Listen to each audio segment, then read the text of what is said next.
She wasn't supposed to be in the garage. Just a 9-year-old chasing a runaway ball. But when Lacey looked up and pointed, the entire biker club froze. There's a camera up there. What she found would unravel a plan to destroy their home and expose the man who planted it. What would you do if a child spotted what everyone else missed? Started with a dare. Lacey Worthington was 9 years old, fast on her feet and even faster with her eyes. She and 2 other kids had been playing a chaotic version of tag that involved a half-deflated rubber ball, 1 mud puddle, and a lot of shouting at the edge of Hawthorne Park. The kind of summer evening that smelled like cut grass and sounded like freedom. That's when Owen, older and annoying, kicked the ball too hard. It bounced once, smacked the sidewalk, and rolled straight into the open garage of the Iron Jaws Motorcycle Club. "Guess that ball's gone forever," he muttered, turning away. But Lacey didn't. She looked toward the wide bay doors, open like a mouth, revealing rows of gleaming bikes lined up inside. Tanks polished to mirrors, leather saddlebags slung low, helmets hung neatly on wall pegs. The garage buzzed with soft music and the occasional clink of metal from somewhere deeper in. A place for grown-ups, obviously. A place kids weren't supposed to go. But she took a step anyway. Then another. Inside, the temperature dropped.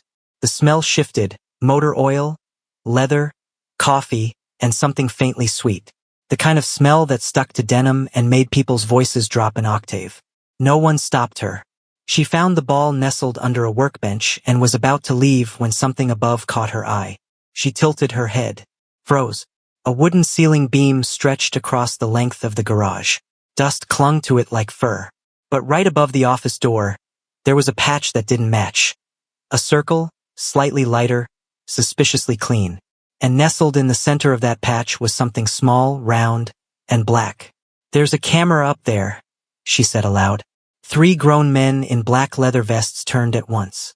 One of them, a broad man with a gray beard and eyes like wet asphalt, raised an eyebrow. "We don't do spy movies here, sweetheart." But Lacey didn't laugh. She stepped forward, pointing. "It's real. See how the dust breaks around it? Someone touched it recently. That part's clean." Silence swallowed the room. "Randy," said a taller man from the back. "Get the ladder." Grumbling but curious, old man Randy dragged out a folded ladder from behind the tool racks and climbed up slowly, a flashlight clamped in his teeth. He reached the beam, squinted, then muttered a single word, "Damn." Within minutes, the garage had changed. The bikes were pushed to one side.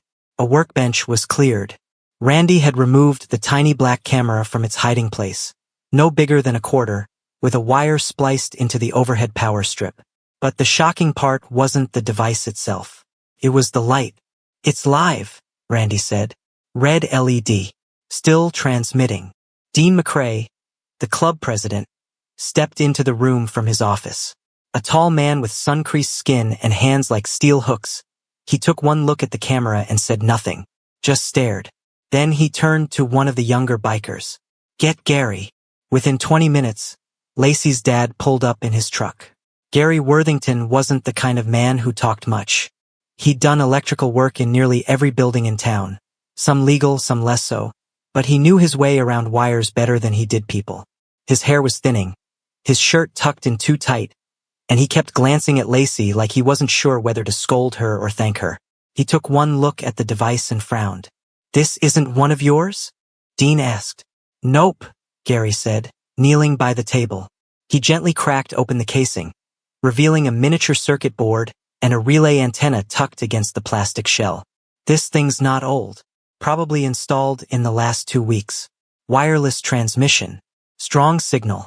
Might be bouncing off a nearby relay or private server." "You can trace it?" Dean asked. Gary hesitated. "Maybe, but not tonight. I'll need gear from my shop, and someone who can help me lift those ceiling panels." Dean looked at Randy, then at Lacey. "You really just spotted it?"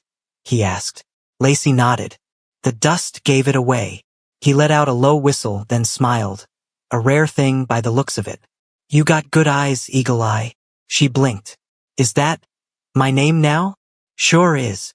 And just like that, the bikers moved around her with a quiet respect. Someone handed her a hot chocolate, too sweet, full of marshmallows. Another pulled out an old club patch and pinned it to her hoodie, upside down. Means you're probationary, Randy grunted. Can't wear it straight until you prove yourself. Lacey smiled so hard her cheeks hurt. Gary packed the camera in silence, jaw tight.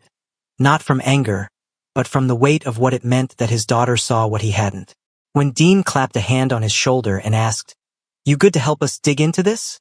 He didn't hesitate, just nodded once. Back in the truck, driving home with Lacey beside him and the case sitting between them, Gary finally spoke. "You know you shouldn't have gone in there, right?" "I know. And you know I'm proud of you, right?"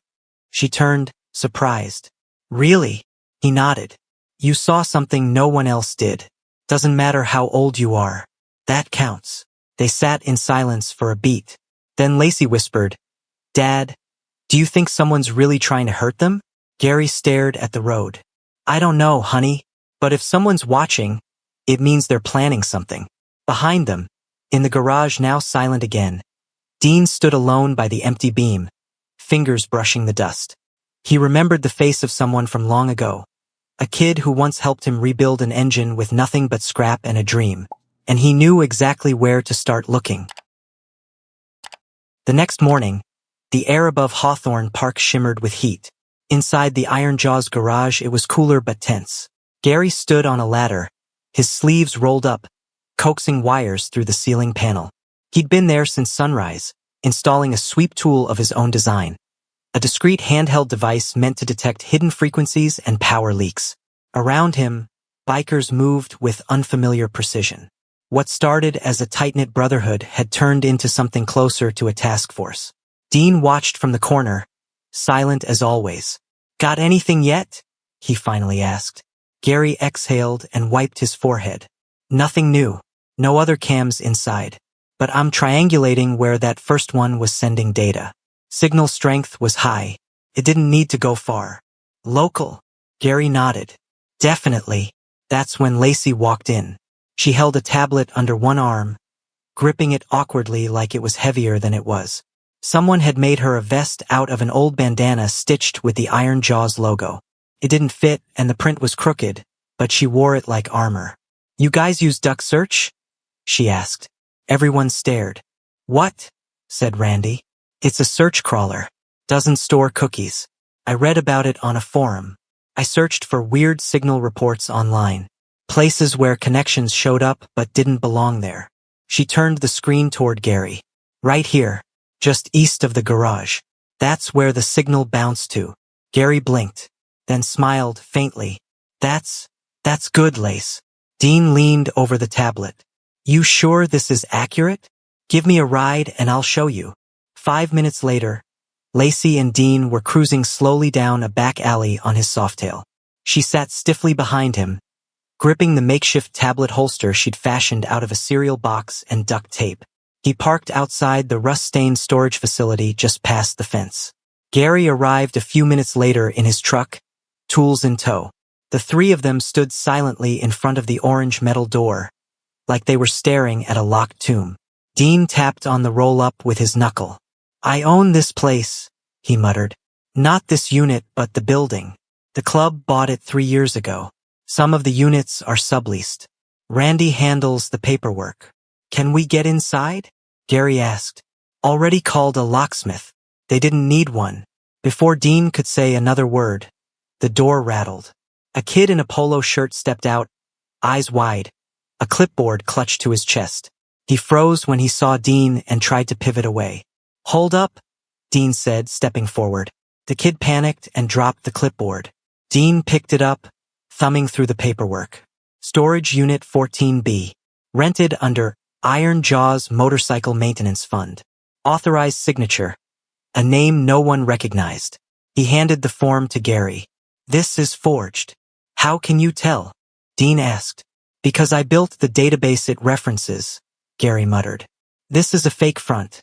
Someone made up a club subsidiary that doesn't exist. That's why they used a physical mail drop instead of a digital key." Lacey peered inside. Crates. 3 of them. Heavy, black, unmarked. One had a cracked lid, revealing a polished chrome bike muffler wrapped in plastic. She glanced at a packing tag and frowned. These shipping codes, they're wrong. Dean stepped beside her. Wrong how? They use the old formatting. We stopped using these letters in 2022. These are supposed to look like recent deliveries, but they're using outdated tags. Gary pulled out his phone and started snapping photos. This is a setup. They're planting stolen bike parts and paperwork that makes it look like we're trafficking. If this had stayed hidden, someone could have raided the garage and connected it to us. Dean's jaw tensed. He turned to Gary. Who'd have access to this kind of forgery? Who'd want us gone and know how to build something like this? Gary hesitated. Then he said a name, Preston Grant. Dean didn't answer. He didn't have to. That night, the clubhouse was quiet. Only a few patch members remained, sprawled across chairs with old war stories and cold pizza. Lacey sat cross-legged near the back wall, drawing in a worn notebook someone had given her. Her notebook wasn't filled with flowers or stars. It showed wiring paths, floor layouts, and signal ranges like a blueprint drafted in crayon. Where'd you learn to do that? Randy asked, looking over her shoulder. She shrugged. I like puzzles. They make sense. People don't. He chuckled. Ain't that the truth? Gary and Dean sat in the office with the door slightly open. Their voices were low but urgent. You sure it's Preston? Dean asked. He owns 3 LLCs that lease properties near here. One of them is tied to a tech firm specializing in surveillance logistics. And someone's been greasing city council to rezone the park and this whole block. If the club loses legal status, Preston gets first rights. Dean rubbed his temples. He always said he wanted to clean up the block. I just didn't think he'd bury us to do it. You two knew each other? We were kids, Dean muttered. Built a motorbike together out of lawnmower parts. He took the college scholarship. I stayed here. Guess one of us chose wrong. Outside, Lacey kept drawing. But her ears were sharp. She heard every word. By the next morning, the club was different. A whiteboard had appeared near the garage entrance, covered in scribbles and times. Patrol shifts, plate numbers, delivery logs. Lacey had her own corner now, dubbed the Nest. A high stool with a desk lamp and a toolkit someone donated. She wore noise-canceling headphones, not plugged into anything, just to help her focus. Gary helped install new internal cameras. But this time, they were the ones watching. Dean handed Lacey an old patch with an eagle stitched in red thread. You're not just probation anymore, he said. You're our scout. She beamed. And for the first time since it began, the iron jaws weren't reacting, they were preparing. Because someone tried to ghost them with wires and lies. But now, ghosts had faces. And soon, names. The trap wasn't loud. That was Dean's rule. No noise. No muscle. If someone's watching, we let them think we're sloppy. By midweek, the Iron Jaws garage looked exactly the way an outsider would hope it looked, careless. Toolboxes left open. A bike parked half-blocking the meeting table. A heated argument staged just loud enough to travel, just messy enough to feel real. Lacey knew it was an act. She also knew how convincing it looked. From her corner in the Nest, she watched the new internal feeds Gary had installed. Clean angles. Hardwired. No wireless bleed. On a separate screen, Gary monitored signal traffic around the block, tracking any spike that didn't belong.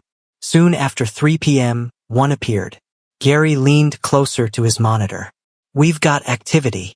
Dean didn't move. He just nodded once and kept talking, deliberately louder now, leaning into the performance. A dispute about storage inventory. About parts that weren't logged right. The signal pulsed again. They're watching, Gary whispered. Lacey swallowed. Her fingers hovered over the keyboard, eyes locked on the screen. Not fear, but something colder, sharper, like when the wind pauses before glass breaks. The spike didn't come from the storage unit. Came from across the street. Gas station, Lacey murmured. Look at the bounce. Gary followed her finger. You're right. That's not a server. That's a mobile relay. Dean's eyes narrowed. Someone local. They didn't move. That was the hardest part. 10 minutes later, a man stepped out of the gas station convenience store, phone pressed to his ear. He wore a delivery jacket with no logo and glanced toward the garage without turning his head. Lacey zoomed in. That's him, she said. The one who dropped the crates. I saw him last week. Gary checked the timestamp. He's talking while monitoring the feed. That's our confirmation. Dean leaned back against a bike, arms crossed. Who's he calling? Lacey listened. Not through the phone, through patterns. He keeps moving when things get louder, she said quietly. Like he's waiting for a mess. Dean smiled, slow and humorless. Let's give him what he wants. Inside the garage, the argument spiked. A chair scraped. A metal tool clattered to the floor. One of the younger bikers slammed his fist on the table, right where the original hidden camera had been aimed. Outside, the man stiffened. His phone call ended abruptly. He just cut the line, Gary said. Good, Dean replied. Means he's switching plans. They waited. 5 minutes passed. Then Lacey noticed something else. Dad, there's another signal. Not streaming. Just pinging. Gary frowned. That's not surveillance. Dean looked over. Then what is it? She hesitated. A trigger. Like a notification. He's alerting someone. At 4 p.m., a black sedan rolled slowly past the garage and didn't stop. Dean caught the plate number. Randy caught the look on Dean's face. Friends of yours? He asked. No, Dean said. But I know who they belong to. That night, the garage went dark. Lights off. Doors closed. Bikes gone. The iron jaws didn't vanish, they scattered. 2 blocks away, Gary sat in his truck with Lacey beside him, both of them watching the storage unit from across the street. Lacey had insisted on coming. If they move the parts, she said, we'll miss it. Then the sedan returned. 2 men exited. One rolled up the unit door. Lacey held her breath. They're rearranging the crates, she whispered. Taking pictures. They're trying to make it look active. Like the club's moving inventory at night. Gary started recording. Then headlights flooded the alley. Police. 3 cruisers. Too fast. Too clean. Dad, this isn't right, Lacey said. Gary cursed under his breath. They called it in. Inside the unit, one of the men panicked. He bolted. The other froze. Dean stepped out of the shadows. Hands raised. Calm. Waiting. The officers hesitated when they saw him. When they saw the crates already open. When they saw the timestamps on Gary's camera, running uninterrupted for hours. This isn't what it looks like, one of the officers muttered. Dean didn't smile. That's the point. By morning, statements were taken. Phones confiscated. One man was detained. The other wasn't so lucky. His call log led straight to a shell company under Preston Grant's umbrella. Still, no arrest was made. Not yet, because Preston hadn't shown his hand. And everyone in that garage knew it. Lacey sat on the curb afterward, knees pulled to her chest, staring at the empty unit. They almost won, she said softly. Dean crouched beside her. Almost doesn't count. She looked up. What now? Dean glanced toward City Hall in the distance. Lights glowing even this late. Now, he said, we stop hiding. The council chamber smelled like old carpet and coffee no one drank. Rows of wooden benches lined the back wall, filled with a mix of city staff, residents, and 2 men in suits flipping legal pads with forced disinterest. Up front, the 5 council members sat in a semicircle under fluorescent lighting that made everything feel flatter than it was. Dean McCrae stood quietly in the second row. Next to him sat Gary, tie crooked, hands clasped. And between them, legs swinging off the edge of her chair, was Lacey. She wore her patched-up vest over a clean blue hoodie. Someone had ironed her jeans. Her hair was pulled back in a ponytail, not because anyone asked her to, but because she said she wanted to look ready. The council president adjusted his microphone. Next on the agenda, Item 7C. Rezoning Proposal 1452B, submitted by the Grant Redevelopment Trust. Murmurs. On cue, Preston Grant stepped forward. Tanned, polished, in a tailored navy suit. He smiled like a man who had already counted the votes. Behind him, a tall assistant rolled out a printed blueprint of the proposed development. The glossy panels showed clean sidewalks, luxury apartments, bike paths. No trace of the Iron Jaws garage. No green space. No basketball hoops. No kids. This project, Preston began, represents a chance to revitalize a neglected part of Hawthorne. We've consulted with architects, sustainability experts, and local safety committees to ensure that. He paused as a group of men in black vests quietly entered the back of the room. Dean didn't look. He didn't need to.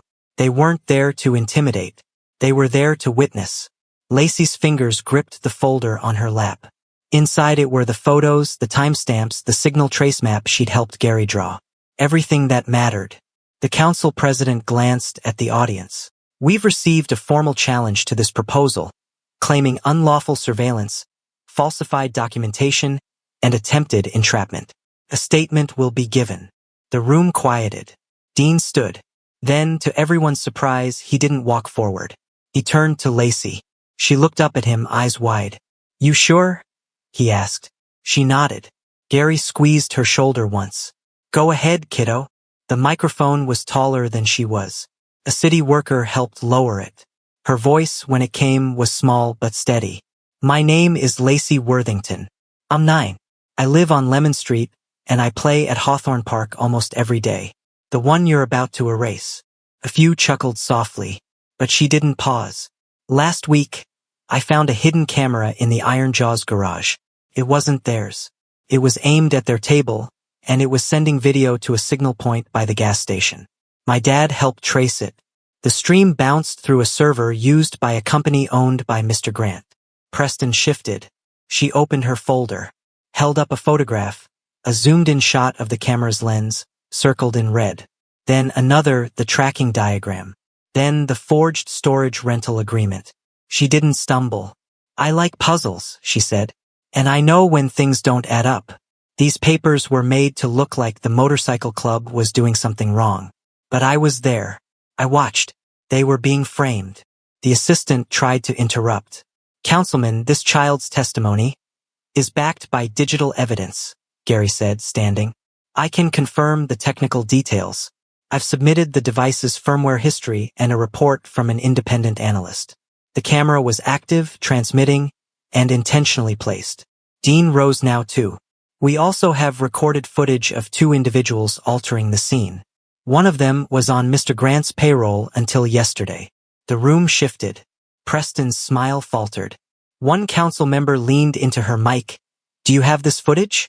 "Yes," Gary said, producing a USB drive. Preston stood, jaw tight. "This is a coordinated smear campaign. Manufactured outrage from a group with a history of, well, less than civic behavior." Dean tilted his head. "And yet somehow, you're the only one on record signing 3 leases under different shell companies tied to a project you were planning to approve." Silence. Then the youngest councilman, a quiet man with a salt and pepper beard, looked up. "I was at that park last weekend," he said. "Watched a girl fall off the monkey bars. 3 bikers were there before the parents even stood up. No one responded, but something shifted in the room. The vote was delayed. The footage was reviewed. And 2 days later, Preston Grant was arrested for conspiracy, fraud, and unlawful surveillance. The development deal collapsed. Weeks later, Hawthorne Park looked the same, but it felt different. The basketball net had new chain links. The grass was patchy but freshly cut. And the Iron Jaws garage had a fresh coat of paint. A mural across one wall showing a girl pointing upward at a beam. No face, just her arm and the caption underneath. "Look closer." Dean was back under the hood of a bike. Randy was teaching a teenager how to sand a gas tank. Gary had finally fixed the flickering overhead light. And Lacey? She sat on her stool in the nest, drawing again. Only this time she wasn't diagramming circuits. She was sketching a new layout, half garage, half learning lab. A space for fixing things and figuring things out. "Thinking of expanding?" Gary asked, leaning over her shoulder. "Maybe." He looked at her with pride he no longer tried to hide. "You changed a lot of lives, Lace." She smiled. "I just saw what was already there." Dean passed behind them, slow, deliberate, a paper bag in one hand. He set it gently on the workbench beside Lacey. Inside was a pair of clear lens safety goggles, a badge-shaped patch with a red eagle, and a keychain shaped like a wrench. "Scout," it read. "You didn't just help us," Dean said quietly. "You reminded us why we're here." She ran her thumb over the word scout like it might fade. Her eyes stayed dry, but her breath caught just once. This story reminds us, sometimes a child sees what grown-ups forget to notice. Not just cameras, but truth, loyalty, and what's worth protecting. If you were in Lacey's shoes, would you have spoken up? Comment below and tell us. And if you believe small voices can spark big change, like this video, share it with a friend, and subscribe to embrace the journey for more stories that stay with you. See you in our next video.